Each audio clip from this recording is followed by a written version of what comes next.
When we think about health, we often picture an emergency room, a dramatic, last minute rescue when things go terribly wrong. But what if that's the wrong way to look at it? What if the best way to improve health is to stop people from ever needing a rescue in the first place? Well, today, we're going upstream to find out. This analogy just gets right to the heart of the whole issue. I mean, can you imagine that feeling? The sheer exhaustion. You're pulling person after person from this raging river, and it feels like a crisis that will never ever end. Now, it's heroic work for sure, but you know it's a losing battle. You're only treating the symptom, not the actual cause.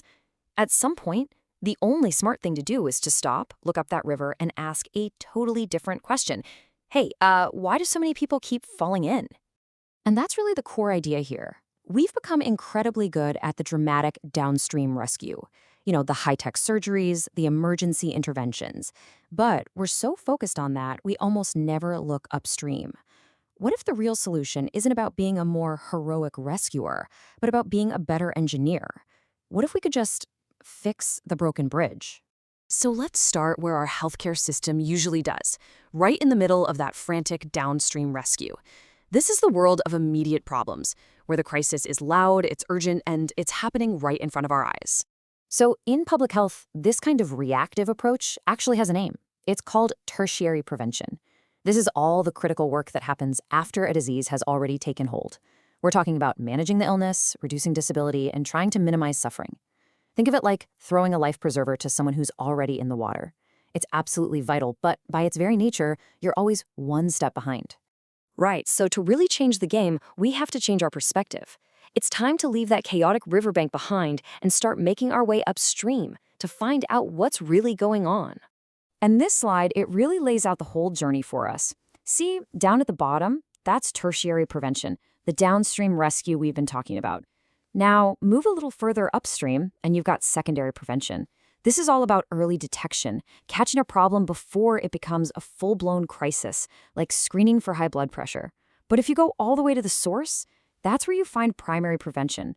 This is about stopping the problem before it even begins, things like vaccinations or building healthier communities.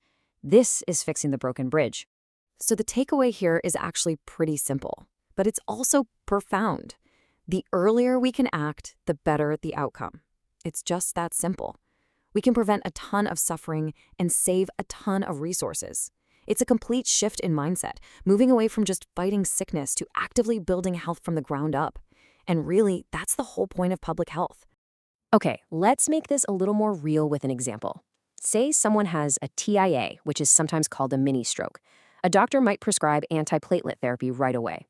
That's a perfect example of secondary prevention. You're jumping in to stop the disease from progressing before a massive, life-altering stroke can happen. But once a major stroke has happened, the focus shifts to tertiary prevention. Things like comprehensive stroke rehab programs designed to help that person manage the long-term effects and get back as much of their life as possible. But what happens after that person has been pulled from the river? I mean, even when that tertiary prevention, that rescue, goes perfectly, the story isn't over, not even close. Because just surviving isn't the same as truly living again. And that brings us to the huge difference between these two strategies.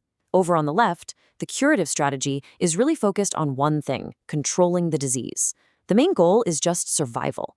But the rehabilitative strategy on the right, it has a much, much bigger goal, achieving optimal functioning. It's about looking at the whole person in their own environment and helping them thrive, not just putting their diagnosis under a microscope. The World Health Organization has this really powerful word for it, functioning. And as you can see, it's about so much more than just whether your body parts are working correctly. It's about what you can do. It's about how you can participate in your own life.